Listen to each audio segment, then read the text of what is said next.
Bună ziua, doamnelor și domnilor!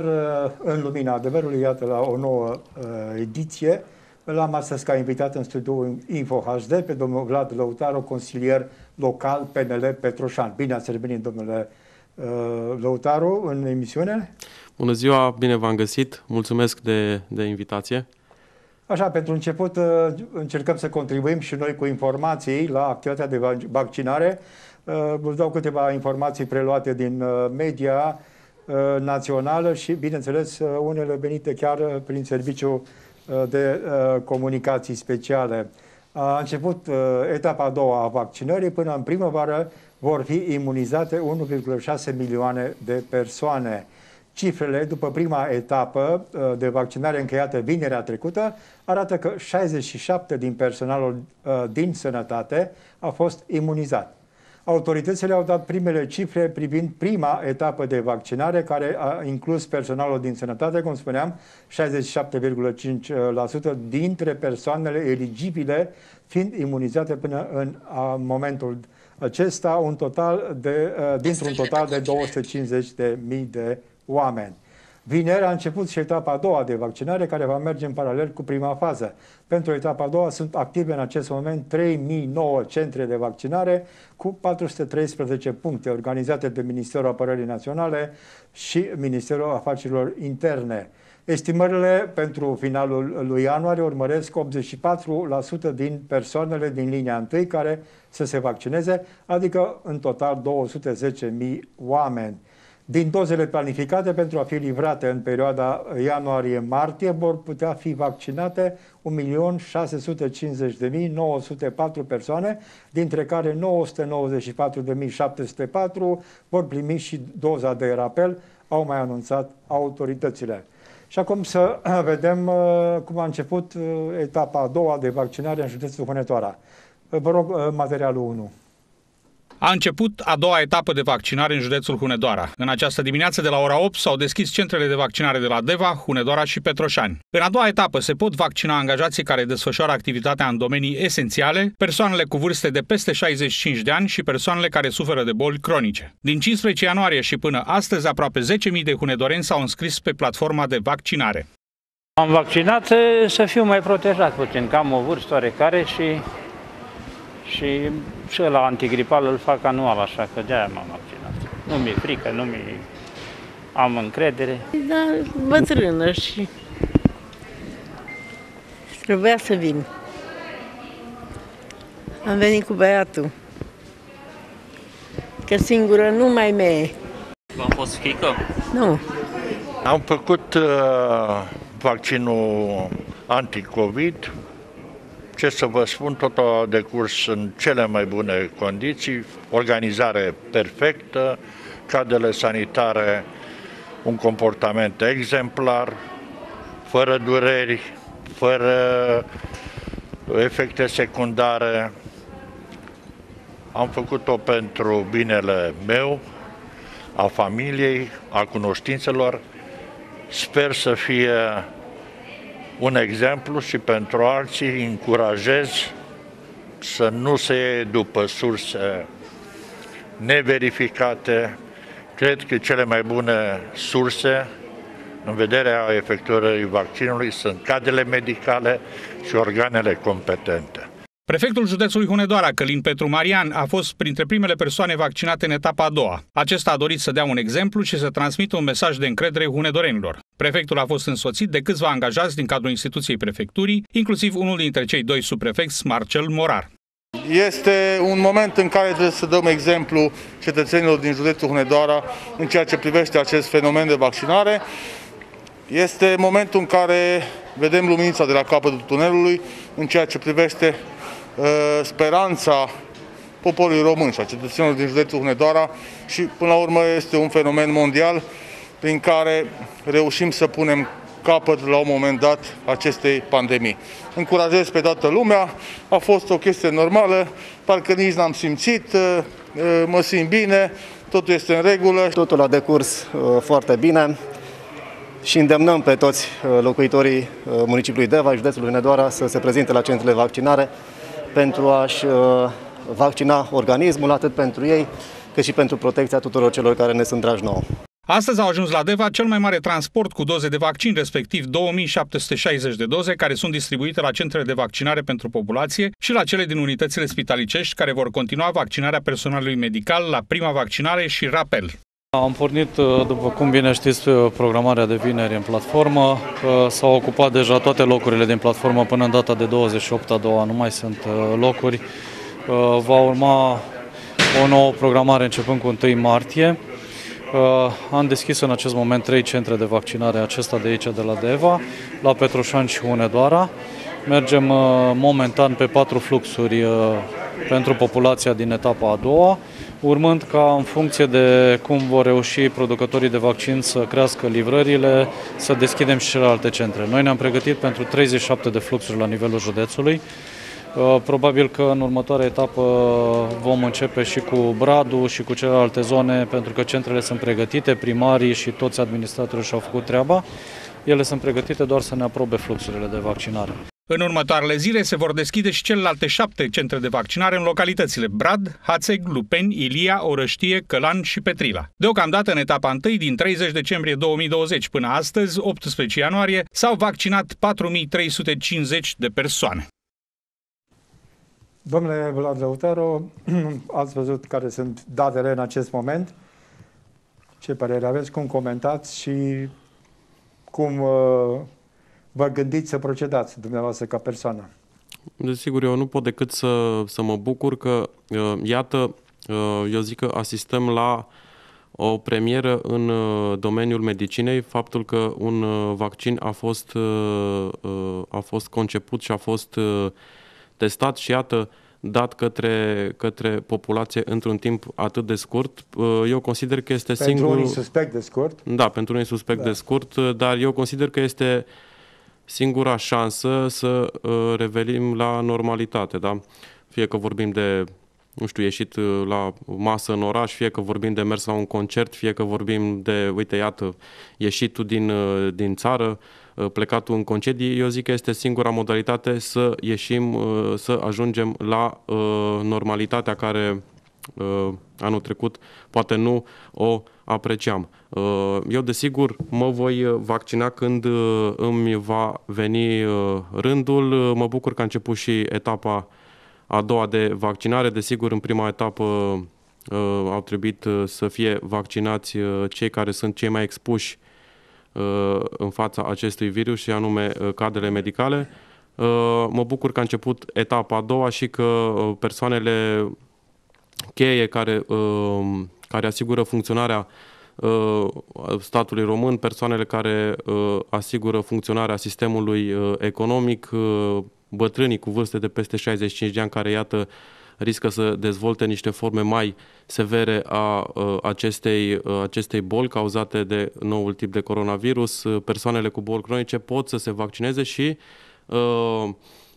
poate cel mai important este că nu se va mai bloca economia, da? Cum a fost acel lockdown în care nu numai România, în toate țările economia a fost blocată și desigur este foarte rău pentru noi ca toată economia să se oprească. Da, în ultimele zile am sesizat în spațiu public ideea că pentru a putea să ne petrecem vacanțele peste graniță, s-ar putea să fie nevoie de a face acest vaccin la timpul potrivit și sigur să putem demonstra că l-am făcut. Cred că asta o să impulsioneze dorința pentru mulți, da? Dorința de a se trece pe liste și de a ajunge, da? Sperăm să ajungă. Da. Cu siguranță Guvernul și Ministerul Sănătății vor face toate eforturile, iar vaccinul va ajunge la toată lumea, bineînțeles în ordinea stabilită de către specialiști, în etapele, fiecare ne încadrăm în câte o etapă de vaccinare, în urma unor analize și studii făcute de către specialiști. Vă dați seama, pentru orice stat, da, fie că vorbim de România, fie că vorbim de altă țară, orice stat dorește să-și protejeze cetățenii. Și atunci, mie oarecum mi se pare normal ca, de exemplu, dacă vrei să vii dintr-o țară cu foarte multe cazuri în România în concediu, să vii cu un document care să-ți ateste că ai fost vaccinat și că nu poți răspândi acest virus pe teritoriul României. Până la urmă este o chestie de normalitate ca un stat să-și protejeze cetățenii. Și există și varianta de a-ți aduce un test PCR negativ. Exact. Ca să nu fie prea, să zic așa, cu încălcare de drepturi. Și deci există două variante. Ori îți faci test, vaccinul, ori poți să-ți faci testul și ai dovada că cu 48 de ore înainte. Deci există două variante. Da, sigur, ideea este să nu reprezinți un pericol, fie noi ca români când plecăm în străinătate, fie cetățeni din alte țări, să nu reprezinte un pericol pentru noi când vin pe teritoriul României să-și petreacă vacanțele sau eu mai știu în ce alte scopuri. Bun, lucrurile sunt bine organizate, putem spune, mai sunt sincope. La acel serviciu STS, ca să zicem așa, se mai blochează site-ul, dar până la urmă pornește. Aici nu înțeleg cum într-o țară cu IT-ști de nivel mondial avem probleme de felul acesta. Chiar n-am înțeles, dar în fine, probabil că cei care dețin contractele știu să dea răspunsul la treaba asta. Și iată, în prima zi de etapa a doua a avut loc un incident la Petroșani cu o asistentă din Vulcan, angajată de primăria Vulcan, da? Un număr de 60 de doze de vaccin împotriva COVID-19 au fost compromise astăzi la un centru de vaccinare din orașul ieri, din orașul Petroșani, da, în prima zi de vaccinare, de etapa a doua, după ce o asistentă comunitară a plasat greșit cele 10 flacoane într-un congelator și nu într-un frigider, fără să respecte astfel circuitul normal.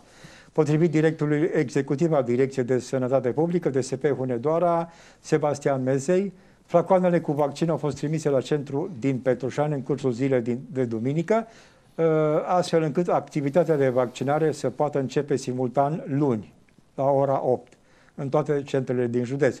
Asistența de acolo, în loc să introducă flacoanele în frigider, le-a pus în congelator, unde au stat timp de 18 ore la minus 19 grade Celsius. Drept urmare, acele vaccinuri au fost compromise. Am fost nevoiți să trimitem altele. În acest moment se vaccinează persoanele programate, doar că acest lucru se desfășoară cu întârziere.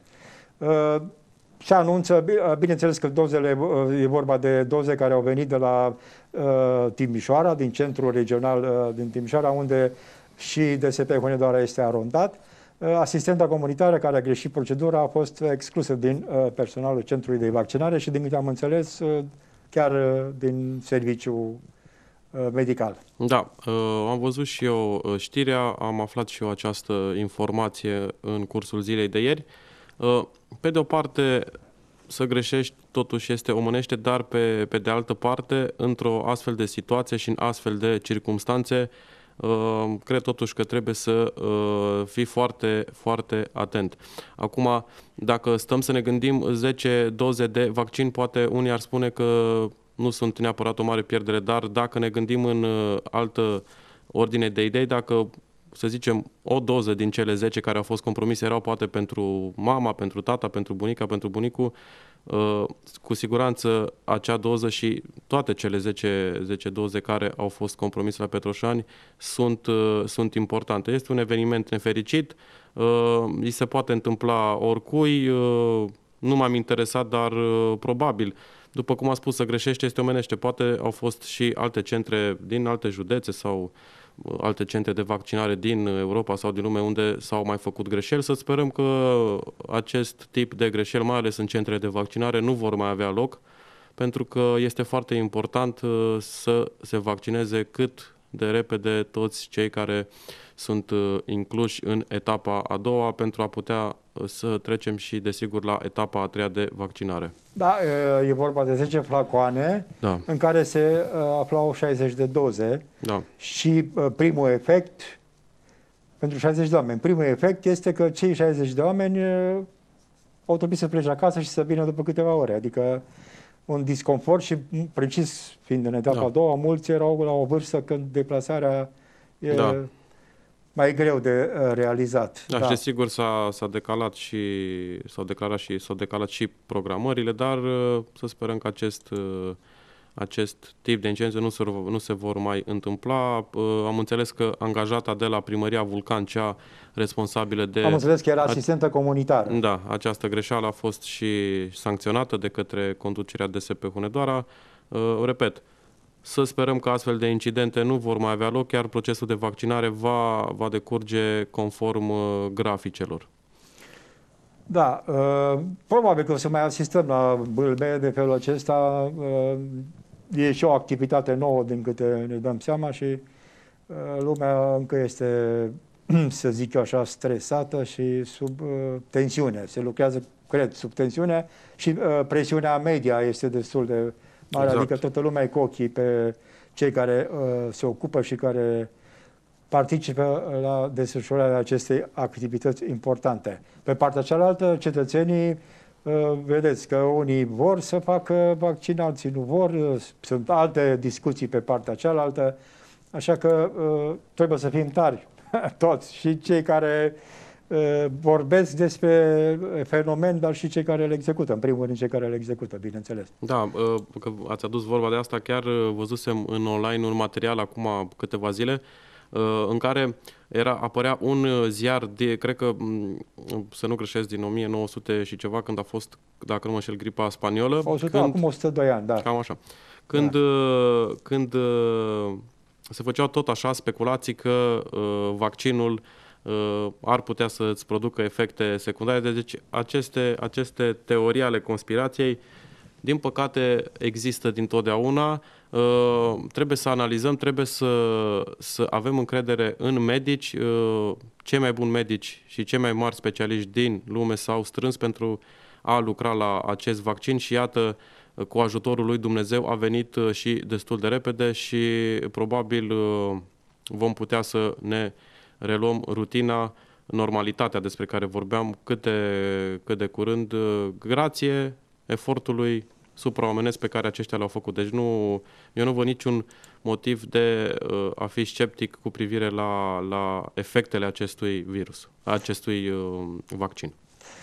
Da, am văzut în această iarnă, care iată de o vreme nu prea de mult timp, dar de o săptămână, de două, mai vizibil, domeniile schiabile din Valea Jiului sunt căutate, sunt apreciate, chiar mai mult decât cred că s-a așteptat cineva. E, într-un fel, asta ar fi avantajul sau noroc, nu știu dacă e corect spus avantaj, beneficiul pandemiei în sensul că turiștii sau amatorii de schi nu se mai duc peste graniță, ci au ajuns la Straja, la Părâng și în zona schiabilă din Valea Jiului. Cu foarte mare succes și se pare cu multe aprecieri. Da, într-adevăr am observat și eu personal schiez, am fost de câteva ori în Părâng și în Straja în acest an și la sfârșitul anului trecut și am observat un număr foarte mare de turiști. Chiar acum 2 zile am fost până în Părâng. Acum vedem imagini de la domeniul schiabil Părâng. Da, chiar acum 2 zile. Despre care o să-și vorbim în continuare. Da, am fost în Părâng să schiez puțin, am fost în grabă pentru că aveam și alte treburi, dar erau foarte mulți oameni, lucru care ne bucură atât pe noi petroșenenii, cât și administrația din Petroșani, că oamenii, am văzut foarte multe mașini de București, de Arad, de Timișoara, vin, poate n-au fost niciodată și descoperă cât de frumoasă este stațiunea Părâng, da? Este o stațiune extrem de frumoasă și recomand cu căldură către toți iubitorii de schi, de sporturi de iarnă, să vină și să viziteze, să se dea pe pârtile din Părâng. Într-adevăr, anul acesta mi s-a părut și mie că au fost mai mulți turiști ca în alți ani, fapt care, desigur, mă bucură. Asta, desigur, încurajează și investitorii privați să investească în Părâng, iar acest lucru nu poate decât să dezvolte zona. Lucru pe care ne-l dorim și noi, petroșenenii, cetățenii din Valea Jiului, dar și administrația de la Petroșani. Acum, sigur că lucrurile meargă bine, să funcționeze și investitorii privați să ajungă în zonă, să investească aici, trebuie și administrația să facă câte ceva, să ofere anumite condiții. Și iată că cu ani buni în urmă a început un proiect, programul SCHI în România. Vă spun câteva date despre acest program și ce s-a făcut până în acest moment, din ce am reușit eu să colectez, să mă documentez și dumneavoastră, din câte mi-ați spus, aveți și informații la zi. Deci e un program de schi, da? Pentru zona turistică Parâng vorbim, da? Finanțată din fonduri guvernamentale alocate prin hotărâri de guvern, care investiția fiind în curs. S-au realizat până acum prelungirea pârtiei 4B până la telescaunul vechi și lărgirea pârtiei existente, executarea instalațiilor de zăpadă artificială pe pârtia 4B cu o lungime de 3,2 km, amenajarea pârtilor 2A, 2C plus 2E, 3B, 3C, în lungime totală de 7055 de metri și construirea bazinului de apă de 5000 de metri cubi în zona Căsuța din Povești, precum și stația de pompe aferentă acesteia. Executarea și darea în folosință a instalației de transport pe cablu, telescaunul TS3. Proiectul investițional din Parâng nu a primit în 2018 niciun leu de finanțare pe vremea PSD-ului, da? De la guvern. Și iată, vorbim despre dorința de a se realiza un nou telescaun. Mai departe, spuneți-ne dumneavoastră ce s-a mai făcut și ce se mai face. Da, din păcate, acest mare proiect a fost, să zic, oprit în 2014, dacă nu mă înșel, când Victor Ponta, pe vremea când era la Partidul Social Democrat, poate așa a considerat el că este mai bine să oprească anumite proiecte după bunul lui plac, desigur după culoarea politică. Da? Dacă primarul din Petroșani, Tiberiu Iacobriții, care s-a luptat și se luptă în continuare foarte mult pentru ca stațiunea Parâng să devină o stațiune cum trebuie să fie, la standarde europene, dar iată că primarul Tiberiu Iacobriții încă din primul mandat s-a focusat, în continuare este focusat atât dumnealui cât și noi, echipa dumnealui de consilieri, să dezvoltăm stațiunea Parâng. Victor Ponta a considerat că cetățenii din Petroșani, că cetățenii din Valea Jiurii, repet, când era la PSD, nu merită ca stațiunile din zonă să se dezvolte. Desigur, doar unde sunt primari, unde au fost primari PSD și acest lucru ne-a îngreunat puțin, dar proiectul, desigur, continuă, dar după cum ați amintit, o investiție mare a fost și TS3-ul. Momentan... Vă mai prezint eu un material din 2016, ca să o luăm în ordine, da, cronologică. Materialul 3, vă rog frumos. Cum au primit cei 2.600.000 de lei de la guvern pentru dezvoltarea stațiunii montane Parâng, reprezentanții administrației publice locale au și făcut primele achiziții. Pentru început, din acești bani au fost cumpărate 5 tunuri de zăpadă, dar și câteva pompe necesare pentru stația de tratare ce va produce zăpadă artificială. Deci, nu știu dacă ele au și sosit, dar noi am dat ordinul de începere și am solicitat achiziționarea acestor tunuri de zăpadă și a pompelor.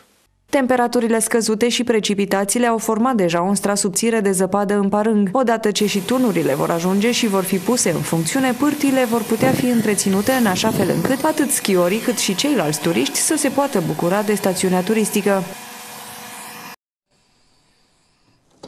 Da, asta a fost în 2016, lucrurile au evoluat cum. Adică în funcție de bani, în funcție de ce alocări au fost făcute de la guvern, clar, fiind o investiție cu fonduri guvernamentale și iată, în 2018 niciun leu n-a fost alocat pentru acest proiect. Da, în acel material domnul primar vorbea de stația de pompe care a fost finalizată, tunuri de zăpadă în total acum în stațiunea Parâng sunt ca și număr 10. Și, după cum spuneam, în momentul de față, primarul Tiberiu Iacobriții face demersuri, are o serie de negocieri cu cei de la Romsilva, care, desigur, durează de ceva timp, pentru a scoate 10 hectare din fondul forestier, necesare nouă pentru a putea să începem construirea TS4, telescaunului 4, care va ajunge până aproape de vârful Parângul Mic. Deci va fi o pârtie extraordinară, probabil că nu mai este niciunde în România. Să sperăm că aceste negocieri se vor finaliza și vom putea cât de curând să facem TS4, care desigur va deschide noi orizonturi pentru stațiunea Parâng. Da, iată că în 2020, în septembrie, fostul ministru al fondurilor europene a fost în vizită la Petroșani și a abordat și acest subiect. I s-a părut foarte important și sigur este foarte important. Spunea atunci, am să vă dau câteva informații din ce părere a avut dânsul și ce sfaturi a avut în acea vreme. Acum, sfaturi pe care poate sperăm să le urmeze și nou actualul ministru al fondurilor europene. Proiectul de dezvoltare a domeniului schiabil Parâng este primul care poate beneficia de fondurile europene destinate unei tranziții juste. E vorba de cele fonduri care au destinație zonele miniere. Fond ce are pentru România 1,7 miliarde de euro. Guvernul trebuie doar să aprobe schimbarea sursei de finanțare, adică de la finanțare guvernamentală la fonduri europene. Fostul ministru spunea că Parângul poate beneficia de fonduri europene pentru implementarea proiectului de dezvoltare. Banii ar urma să vină din fondul european destinat zonelor miniere în tranziție. Proiectul din Parâng este deja început, are documentații. Mai întâi trebuie schimbată sursa de finanțare din fonduri guvernamentale, cum spuneam, în fonduri europene. Și reactualizați indicatorii tehnico-economici. Pe turism aveți un potențial extraordinar, spunea dânsul, care trebuie valorificat și investiția inițială era de 70 de milioane de euro și domnul Boloș propunea ca să fie în atenția domnului Riții și a administrației, bineînțeles, ca proiectul să fie completat cu activități sportive pe timpul verii, sanie de vară, piste de ciclism care să atragă turiștii și în acel moment proiectul ar ajunge la o investiție de 100 de milioane de euro. Acum, sigur că între timp miniștrii s-au schimbat și sperăm că relațiile cu același, ca să zic așa, coaliție, da, cu aceleași culoare, cu aceleași zonă de dreapta, cu domnul Cristian Ghinea, nou ministru, să funcționeze și să, într-adevăr, să se întâmple acest lucru. Eu sunt sigur că va funcționa, pentru că, după cum am spus, primarul de la Petroșani, Tiberiu Iacobriții, se luptă de foarte mult timp să dezvolte stațiunea Parâng, chiar dacă au fost niște ani când, din păcate, s-a luptat cu morile de vânt, pentru că, după cum am spus, cei de la, acum nu mai vreau să acuz pe nimeni, dar ăsta este adevărul și oamenii trebuie să știe, cei de la PSD nu au vrut să dea finanțare pentru domeniul schiabil Parâng. Eu sunt sigur că acum, cu noua coaliție care este la guvernare și cu eforturile depuse de către Tiberiu Iacobriții, domeniul schiabil Parâng va ajunge să ajungă la stadiul pe care noi ni-l dorim, și anume să fie o stațiune, cum a spus dumneavoastră, în care se pot practica sporturi atât iarna cât și vara. Da, a spus fostul ministru Boloș. N-am făcut decât să-l citesc. Vedem și prin alte țări, în Austria, de exemplu, fructifică fiecare sezon, fie că vorbim de sezonul rece, fie că vorbim de sezonul cald. Muntele în sinea lui este frumos și cu zăpadă, este frumos și fără zăpadă și iată că în ultimul timp oamenii caută să meargă tot mai mult în natură. Eu sunt sigur că discuțiile cu actuala coaliție de guvernare dintre administrația din Petroșani și actuala coaliție de guvernare vor decurge bine și banii vor veni în Petroșani pentru a putea să continuăm dezvoltarea domeniului schiabil din Parâng. Și atunci este foarte clar că și investitorii privați, cum vedem la Straj, acolo lucrurile au luat o anumită amploare, în primul rând cu ajutorul sau prin contribuția zonei private. Da, Ei au fost norocoși să aibă de mai mult timp ca noi drumul de acces asfaltat până sus. Acum, până în Parâng drumul este asfaltat grație unui proiect care a fost întocmit de Adrian David când era președintele Consiliului Județean Hunedoara. El a găsit finanțare, el a făcut proiectul. Cei care au venit după dumnealui doar au pus în aplicare tot ce a lăsat el și uite că acum ne bucurăm să avem un drum asfaltat până în Parâng. Vă rog să mă credeți că nu știu, este de drum județean din câte știu. Da. DG, da. Se urcă bine până sus, acum bine în condițiile acestea de sezon rece, desigur drumul ajunge la o altitudine mai înaltă decât cel din Straja și este puțin mai greu accesibil, dar vara se poate urca liniștit până sus. Chiar când a fost gata drumul în toamna anului trecut, am urcat și eu aproape în fiecare weekend sus în Parâng cu mașina. Am văzut foarte mulți turiști, nu doar oameni din Petroșani, am văzut mașini de București, de Arad, de Timișoara. Lumea vine și vara și dacă vom reuși pe aceste fonduri europene să dezvoltăm și stațiunea în sensul în care să se poate practica sporturi și vara în Parâng, sunt sigur că acest lucru va fi foarte benefic atât pentru Petroșani cât și pentru Valea Jiului. De ce nu? Da, foarte clar, condițiile naturale sunt ofertante, nu? Da. Mai trebuie noi să impulsionăm anumite, să realizăm anumite condiții pentru ca cei care practică și sunt interesați să le acceseze. Ce proiecte mai sunt în plan, să zic așa, în municipiul Petroșani, Consiliul de Administrație, primarul, domnul Riții? Am văzut că este foarte preocupat de dezvoltarea durabilă a municipiului. Da, într-adevăr.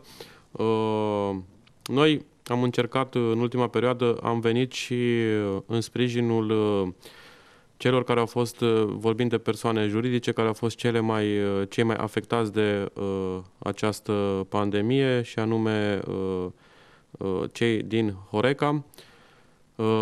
Am redus chiriile pentru terase prin hotărâri de Consiliul Local inițiate de către Tiberiu Iacob Riții și care au fost votate de către toți consilierii PNL din Consiliul Local al municipiului Petroșani. Am redus chiriile pentru terase cu 90% pentru a veni în sprijinul lor, pentru că au fost foarte afectați de aceste măsuri de restricție care erau necesare.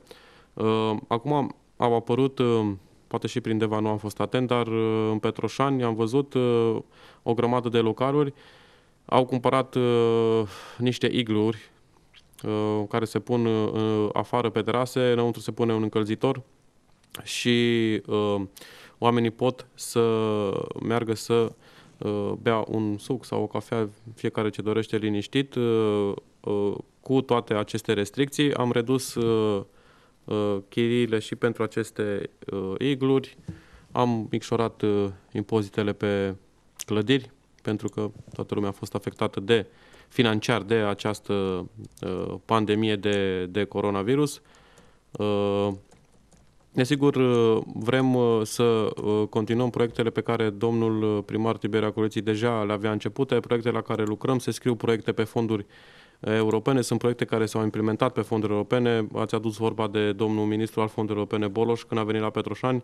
A fost inaugurat Muzeul Mineritului, care a fost reabilitat în totalitate pe fonduri europene. Dacă nu greșesc, suma a fost undeva la 1 milion de euro. Lucrările au decurs foarte repede, muzeul arată într-un mod excepțional. În continuare se lucrează la aceste proiecte pe fonduri europene. Chiar acum, de curând, am aprobat niște bani pentru a putea să facă documentații. Acum vrem să facem niște pasarele pentru mobilitate urbană, să dezvoltăm mobilitatea urbană. S-au aprobat, s-au alocat banii prin Consiliul Local pentru a face aceste documentații. Desigur, și aceste pasarele vor fi făcute tot pe fonduri europene și sunt foarte multe proiecte pe care o să vi le aducem la cunoștință în momentul în care le vom demara, ca să nu putem fi acuzați că vorbim vânt. La Petroșani se face treabă, primarul Tiberia Cobriții face treabă, Consiliul Local, Consiliul Local, PNL. Ce configurație are Consiliul Local? La Petroșani, Politică. în momentul de față, suntem 9 consilieri PNL, 2 consilieri de la Pro-România, un consilier independent și 7 consilieri de la Partidul Social Democrat. Deci e o majoritate fragilă sau? Eu zic că este o majoritate stabilă în momentul de față. Așa, avem o majoritate stabilă în momentul de față. Viceprimari aveți? Viceprimari? Da, viceprimarul s-a votat a doua oară la Petroșani, acum câteva zile. În persoana Marianei Ghioc, dânsa este de la Pro-România. Acum, dacă nu mă înșel, cred că vineri a fost ședința prin care aceasta a fost votată ca viceprimar al municipiului Petroșani cu 10 voturi. Înainte a mai fost tot în actualul mandat, da?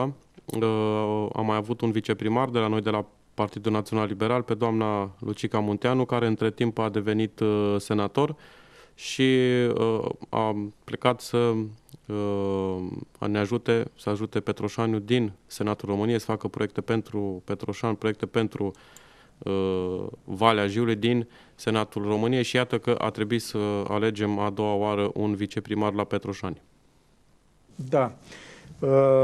Am văzut o știre prin care s-au instalat panouri de plexiglas pentru tarabele din piețe, asta arătând interesul și grija administrației locale pentru buna funcționare a unui serviciu așa de necesar și de util, zilnic, zi de zi, sigur?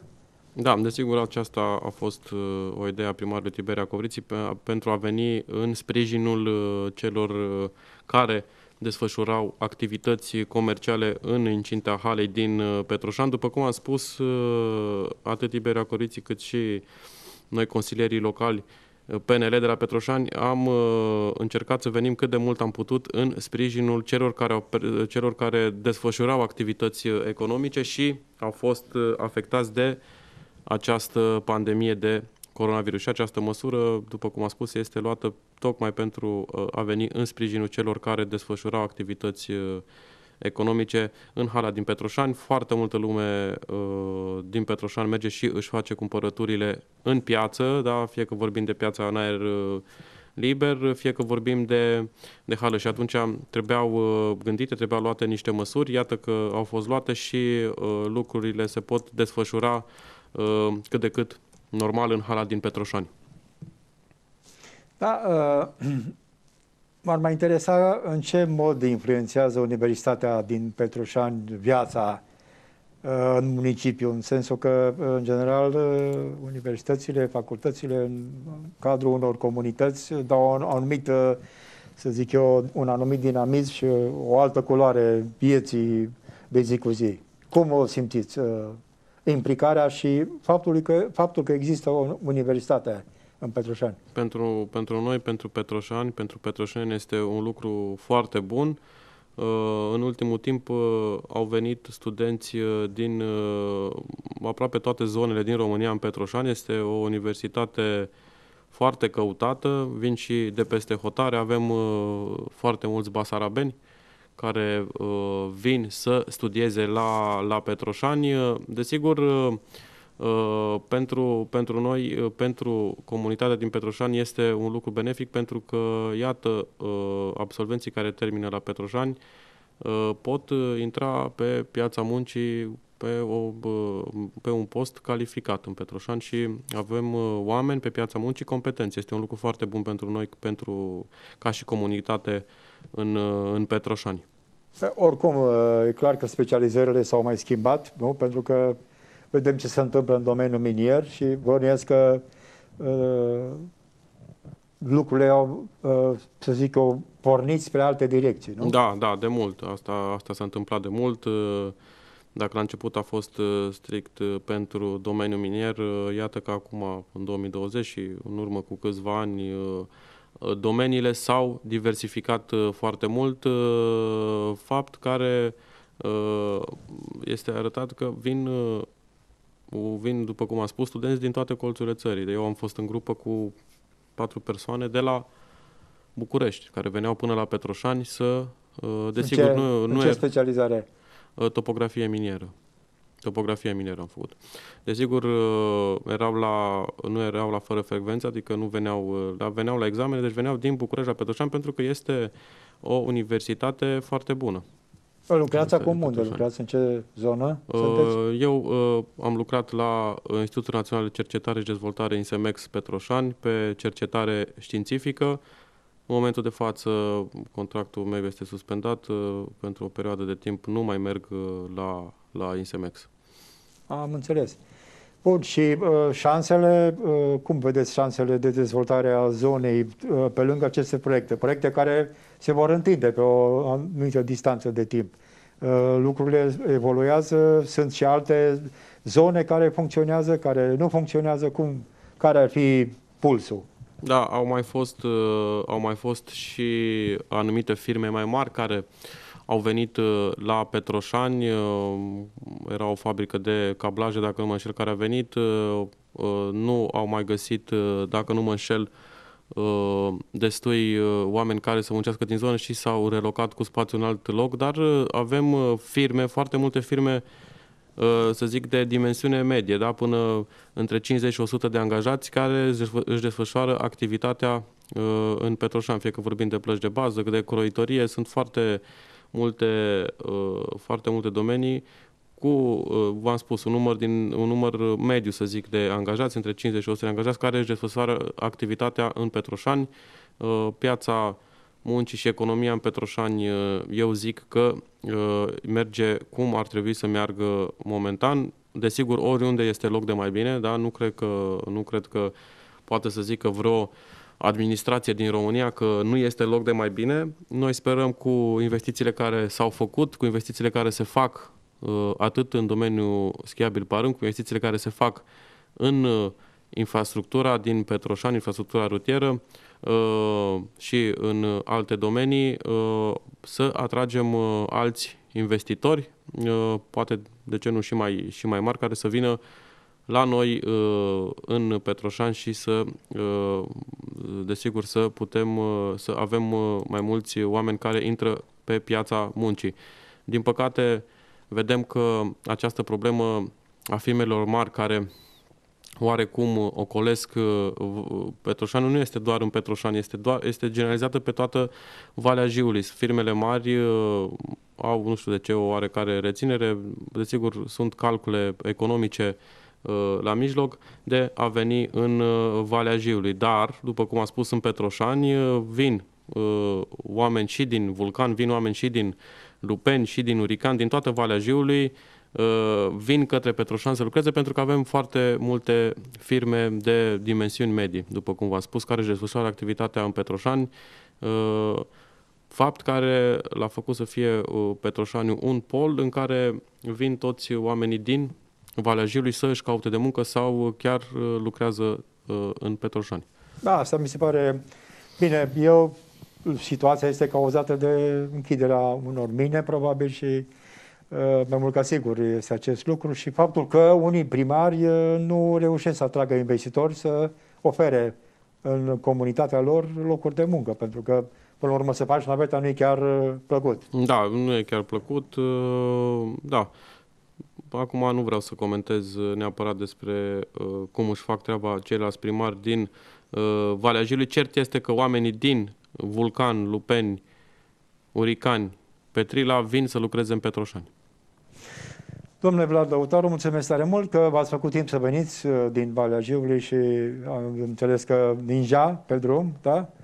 și contează totuși că avem legătură și nu suntem rupți unii de alții. Am venit cu drag, cum vin de fiecare dată și cum voi veni de fiecare dată când voi fi invitat la dumneavoastră în emisiune și vă mulțumesc încă o dată pentru invitație. Succes mult în ceea ce faceți. Doamne ajută! Dragi prieteni, a fost ediția de astăzi. Vă mulțumesc mult pentru atenție. O după masă frumoasă vă doresc în continuare. Rămâneți pe Info HD. Numai bine, la revedere!